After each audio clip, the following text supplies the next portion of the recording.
దేశ సార్వత్రిక ఎన్నికల్లో సంచలన ఫలితాలు నమోదయ్యాయి. బీజేపీకి ఊహించిన ఎదురుదెబ్బ తగలగా ఇండియా కూటమి అనూహ్యంగా పుంజుకుంది. మొత్తంగా 234 సీట్లను కైవసం చేసుకుని మెజార్టీ మార్కుకు దగ్గరగా అయిపోయింది. కాంగ్రెస్ నేతృత్వంలోని ఇండియా కూటమి బీజేపీకి బ్రేకులు వేసింది.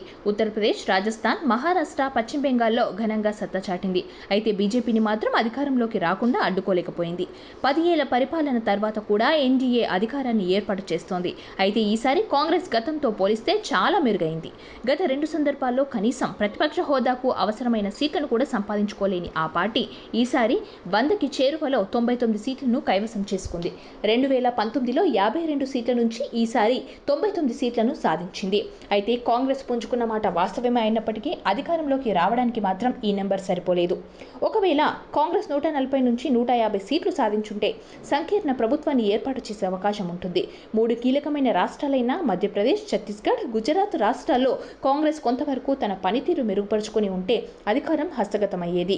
మరోవైపు హిమాచల్ ప్రదేశ్, కర్ణాటక, తెలంగాణ రాష్ట్రాల్లో కాంగ్రెస్ ప్రభుత్వాలే అధికారంలో ఉన్నప్పటికీ ఎంపీ సీట్లను మాత్రం స్వీప్ చేయలేకపోయింది. ప్రభుత్వం ఉన్నా కూడా దాని ప్రయోజనాలను అందుకోవడంలో కొంత విఫలమైంది. ఈ ఎన్నికల్లో పలు సంఘటనలు, స్వీయ తప్పిదాలు బీజేపీ సీట్ల తగ్గింపుకు కారణమైంది. అదే సమయంలో రాహుల్ గాంధీ 2 దఫాలుగా చేసిన యాత్రలలో కాంగ్రెస్ పుంజుకుంది. రాహుల్ ఇమేజ్ కూడా పెరిగింది. అది 400 అనే మోడీ టార్గెట్ను అడ్డుకోవడమే కాక బీజేపీకి సొంతంగా మెజార్టీని దూరం చేసింది. ఈ క్రమంలో రాహుల్కి కాంగ్రెస్ కీలక బాధ్యతలు అప్పగించే ఆలోచనలో ఉన్నట్టు తెలుస్తోంది. కాంగ్రెస్ లోక్సభ పక్షనేతగా గత సభలో అధీర్ రంజన్ చౌదరి వ్యవహరించారు. ఈసారి ఆయన ఓడిపోయారు. దీంతో రాహుల్కి బాధ్యతలు ఇవ్వాలని నిర్ణయించుకున్నట్లు తెలుస్తోంది. రాహుల్ లోక్సభ పక్షనేతగా ఉంటే కాంగ్రెస్ బలపడటమే కాక రాహుల్ ఇమేజ్ పెరుగుతుంది అని, అలాగే వచ్చే ఎన్నికల్లో అధికారం హస్తగతం చేసుకునే ఛాన్స్ ఉంటుందని కాంగ్రెస్ వర్గాలు భావిస్తున్నట్టు తెలుస్తోంది. త్వరలోనే కాంగ్రెస్ లోక్సభ పక్షం సమావేశమై రాహుల్ని తమ నేతగా ఎన్నుకునే అవకాశాలున్నట్టు ఢిల్లీ వర్గాల్లో చర్చలు సాగుతున్నాయి.